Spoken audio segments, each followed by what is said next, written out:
আরে ভাই, কোরআন হাদিস বিশ্লেষণ করে দেখতে পাই আন্ডারগ্রাউন্ডের রাজনীতি আল্লাহ রাসূল পছন্দ করেন না। প্রমাণিত।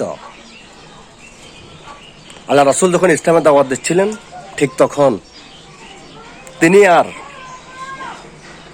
নীরবে লুকিয়ে লুকিয়ে দাওয়াত দিতে পছন্দ করতেছেন না। তাই তিনি আল্লাহকে বলেছেন, এই আল্লাহ, মক্কার 2 ওমরের 1 ওমর আমার জন্য কবুল করেন।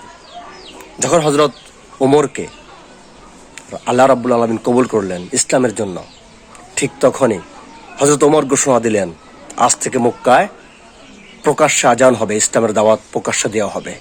তখন আল্লাহ রাসূল শান্তি পেলেন। এ থেকে বোঝা যায় লুকোচুরির রাজনীতি আল্লাহ রাসূল পছন্দ করতেন না। তাই তিনি 2 কাফেরের জন্য দোয়া করেছেন, 1 কাফের আল্লাহ কবুল করেছেন।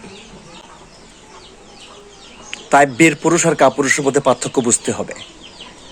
যারা আন্ডারগ্রাউন্ডে রাজনীতি করে তারা ইসলামের দুশমন, ইসলামের শত্রু, মুনাফেক।